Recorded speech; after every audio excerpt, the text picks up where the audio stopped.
ഇപ്പോൾ നമ്മൾ കൊട്ടാരക്കരയിലാണ്. ഈ കാണുന്നതാണ് TPMൻ്റെ കൺവെൻഷൻ ഗ്രൗണ്ട്. ഇവിടുന്ന് ഈ കാണുന്നതിൻ്റെ ബാഗിലെല്ലാം അവരുടെ കൺവെൻഷൻ ഗ്രൗണ്ടാണ്.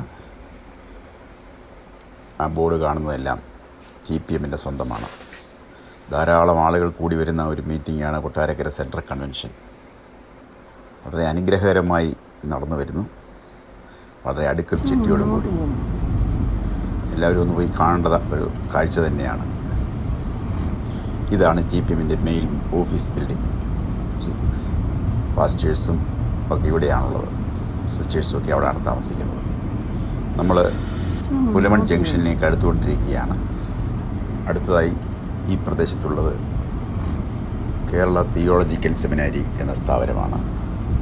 10-30 വർഷത്തിലധികമായി കൊട്ടാരക്കരയുടെ പ്രദേശത്ത് ഏറ്റവും അനുഗ്രഹിക്കപ്പെട്ട രീതിയിൽ പ്രവർത്തിച്ചു വരുന്ന ഒരു വൈദിക സ്ഥാപനമാണ്.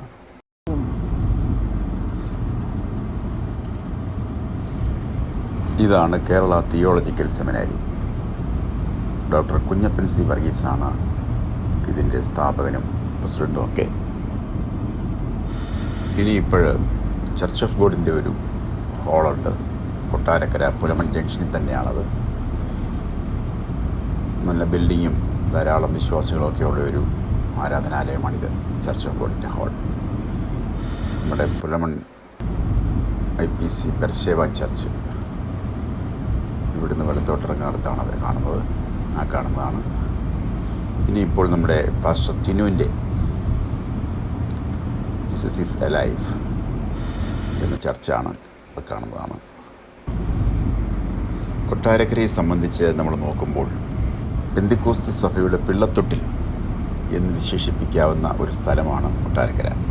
പെന്തക്കോസ്ത് സഭയുടെ കേരളത്തിലെ ആരംഭത്തിന് തുടക്കം കുറിച്ചത് കൊട്ടാരക്കരയിലായിരുന്നു. റവറൻഡ് ജോർജ് ബർഗാണ് കൊട്ടാരക്കരയുടെ സമീപപ്രദേശമായ തൃക്കണ്ണമംഗലിൽ ആദ്യമായി ബ്രദറൻ കൺവെൻഷനോടൊന്നിച്ച് പ്രസംഗിക്കുവാനായി കടന്നു വരുന്നത്. അത് 1909 പിന്നീട് കുക്ക് സായിപ്പ് വന്നു. അത് വരാൻ കാരണം ജോർജ് ബർഗ് ഇവിടുന്ന് തിരിച്ച് കടന്നുപോയി അമേരിക്കയിൽ ചെന്ന് പരിശുദ്ധാത്മാഭിഷേകം പ്രാപിച്ചു. അങ്ങനെ ജോർജ് ബർഗും റോബർട്ട് F. കുക്കും പരിചയപ്പെടുവാനും അങ്ങനെ അദ്ദേഹത്തിൻ്റെ താല്പര്യപ്രകാരം, പ്രത്യേകിച്ച് കുക്ക് സാഹിബിനുണ്ടായ വിളിയെ തുടർന്നും സുവിശേഷ വേലയോടുള്ള താല്പര്യത്തെ തുടർന്ന് അദ്ദേഹം ഇന്ത്യയിലേക്ക് കടന്നു വരികയായി. ഈ കാണുന്നതാണ് ചർച്ച് ഓഫ് ഗോഡ്, കലേവരം ചർച്ചിൻ്റെ ഒരു ചർച്ചാണത്. ആ church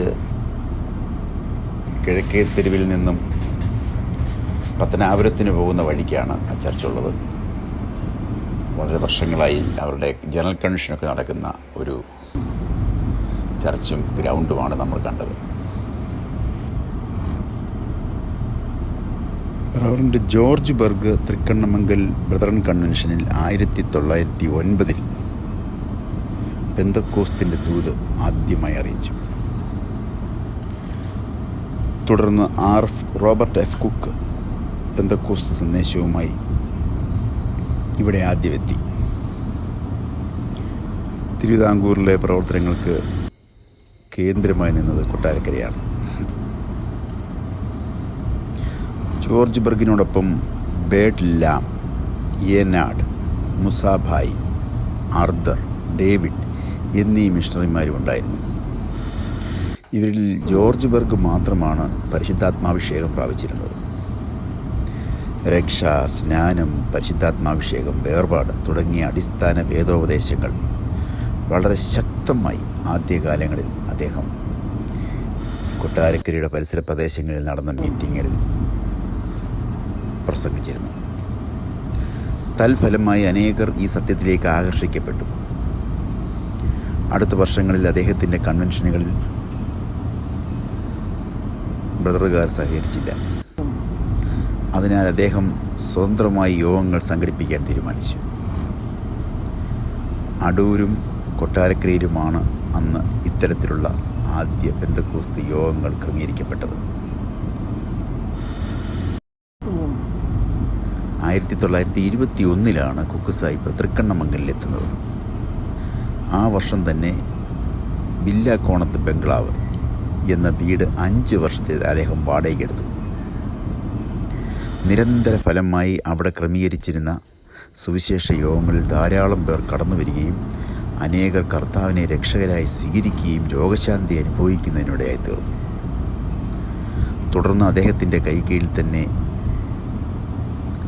our സ്നാനമേൽക്കുകയും Thrikkannamangal church of ഗോഡിന് ആരംഭത്തിന് തുടക്കം കുറിക്കുകയും ചെയ്തു. 1942 റവറൻഡ് കുക്ക് തന്നെ ഇവിടുത്തെ ആരാധനാലയത്തിൻ്റെ പ്രതിഷ്ഠാ ശുശ്രൂഷ നടത്തി.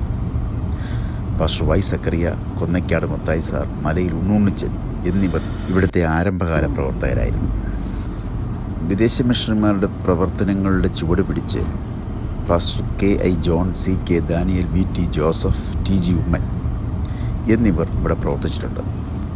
1938 മുതലാണ് കൊട്ടാരക്കരയിലെ പെന്തക്കോസ്ത് പ്രവർത്തനങ്ങൾ കൂടുതൽ സജീവമായി തീർന്നത്. വിലങ്ങറ, ആനയം, വേങ്ങൂർ എന്നീ സ്ഥലങ്ങളിലേക്കെല്ലാം അങ്ങനെ പ്രവർത്തനം വ്യാപിക്കുവാൻ അതിടയായി. വിലങ്ങറ കരിമ്പിൻകുന്നിൽ മാത്യു സജീവമായി പാസ്റ്റർ TG ഉമ്മനോടൊപ്പം പ്രവർത്തിച്ചിരുന്നയാളാണ്. അവിടുത്തെ ബ്രദറൻ സഭയിൽ നടന്ന ഉണർവിൻ്റെ ഫലമായി പലരും ആത്മാഭിഷേകം പ്രാപിക്കുവാനിടയായി. പാസ്റ്റർ KI ജോൺ, ഭക്തൻകുട്ടിയച്ചൻ കൊട്ടാരക്കരയിൽ ഒരു കൂട്ടായ്മ നടത്തി വന്നു. സ്വതന്ത്രമായി നിന്ന ഇവിടുത്തെ സഭകൾ പിന്നീട് IPCയോട് ചേർന്നു. 1938 മുതൽ പാസ്റ്റർ CK ദാനിയൽ തെക്കൻ തിരുവിതാംകൂറിലെ പ്രവർത്തനങ്ങൾക്ക് നേതൃത്വം നൽകാൻ തുടങ്ങി. ഉമ്മന്നൂർ, ആയൂർ, ചെറുവയ്ക്കൽ തുടങ്ങിയ സ്ഥലങ്ങളിൽ പ്രവർത്തനങ്ങൾ വ്യാപിച്ചു. ഇപ്പോൾ തന്നെ ധാരാളം സഭകൾ ആ പ്രദേശങ്ങളിലൊക്കെ ഉണ്ട്.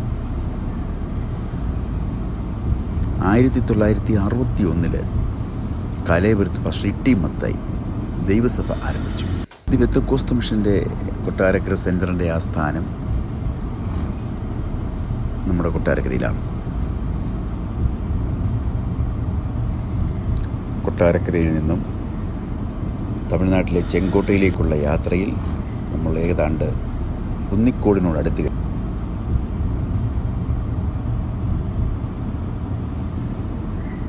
കുന്നിക്കോട് പ്രദേശത്ത് പെന്തക്കോസ്ത് സഭകളൊന്നും പണ്ട് മുതലേ അധികം ഉണ്ടായിരുന്നില്ല.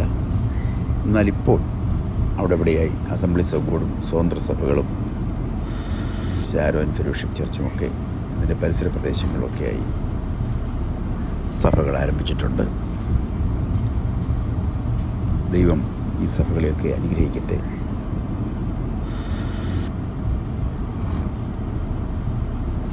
ഈ യാത്രയുടെ ബാക്കി ഭാഗം അടുത്ത എപ്പിസോഡിൽ.